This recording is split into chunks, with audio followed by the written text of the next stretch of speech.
हमारे व्यस्त जीवन में ईश्वर की आवाज़, कहा जाता है, जो आनंद, जो खुशी, जो बहार प्रतीक्षा करने में आता है, वह मिलने में, मिलन में नहीं आता। हम किसी न किसी व्यक्ति की प्रतीक्षा जरूर करते हैं। प्रतीक्षा का आनंद मिलन के चरम सीमा पर घटता है।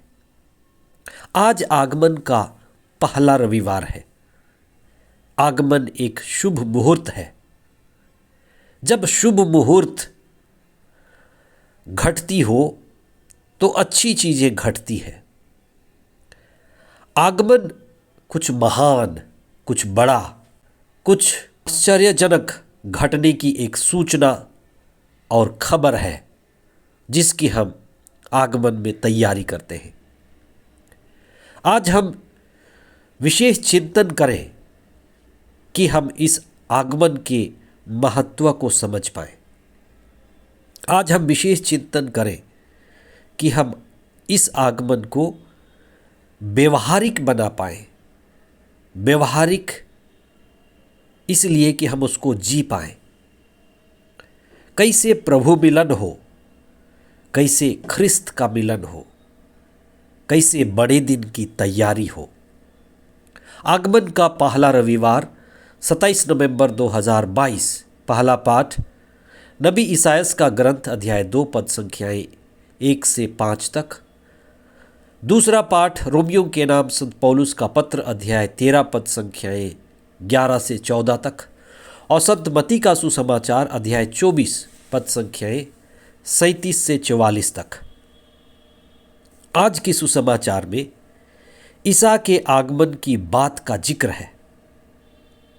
यह आगमन उनके आज से 2000 वर्ष पूर्व मानव बनकर मुक्तिदाता के रूप में आने का संकेत है, जो एक तरह से पूरा हो चुका है। इसी के साथ साथ संसार के अंत में फिर से महिमा और सामर्थ्य के साथ प्रभु मुक्तिदाता बनकर फिर से सारे मानव जाति को इकट्ठा करने के लिए, न्याय करने के लिए फिर से आएंगे। और यह उनके आगामी आगमन की भी सूचना है।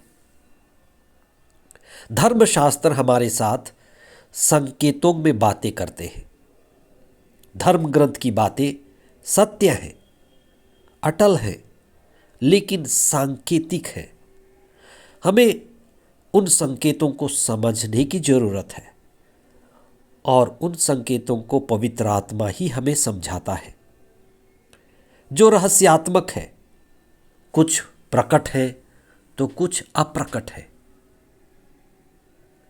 अतः इस संसार में हम छोटे बड़े युद्ध देखते रहते हैं। विनाश और विध्वंस आए दिन होते रहते हैं। विनाश और युद्ध के लक्षण आज भी देखे जा सकते हैं। इन सब चीज़ों को देख करके हमें कुछ संकेत मिलते हैं कि हम जागते हुए, सजग होकर चेतना में जीवन जिए। हमारी जिंदगी एक प्रतीक्षा और चुनाव है। वास्तव में हम पूरी जिंदगी ईश्वर से मिलने की प्रतीक्षा करते हैं और उसी मिलन को और सार्थक बनाने के लिए, आत्मिक बनाने के लिए चेतना में हम आध्यात्मिक मार्ग का चुनाव करते हैं। हमारा सारा जीवन ही एक प्रतीक्षा है, ईश्वर से मिलने की अनंत प्रतीक्षा। हम इस लंबे प्रतीक्षा को कैसे जिए, कैसे हम अपने जागने को बनाए रखें, कैसे जागते रहें। जागना ही होश में आना है। जो भी जागता है होश में आकर जीना शुरू करता है। मानव इतिहास में कितने ही महात्मा, कितने ही नबी, कितने ही ऋषि मुनि, कितने ही पवित्र लोग आए, जो जगाए और चले गए। इस दुनिया को सोने की आदत है, इस दुनिया को बेहोशी में फिर से जाने की आदत है। हम सभी भूलने वाले लोग हैं। बेहोशी हमें हमें आनंद मिलता है। बिना होश का जीवन व्यर्थ का जीवन है। आगमन के इस समय में हम इस बात को गहराई से समझें। Unaware life is not worth living. जीवन वही सार्थक है, उपयोगी है, जो जागकर जिया जाए। जब भी हम जागते हैं तो संसार की व्यर्थता का पता चलता है। जब भी हम होश में आते हैं, आंखें खोलते हैं, तो शरीर के व्यर्थता का, बुद्धि के व्यर्थता का पता चलता है। बाहरी जगत में होने वाले परिवर्तन का, बदलाव का पता चलता है। जैसे नदी बह रही है, ये संसार बहावान है, उसका पता चलता है। दूसरी ओर हमें अपने आत्मा के अमरता का भी होश आता है,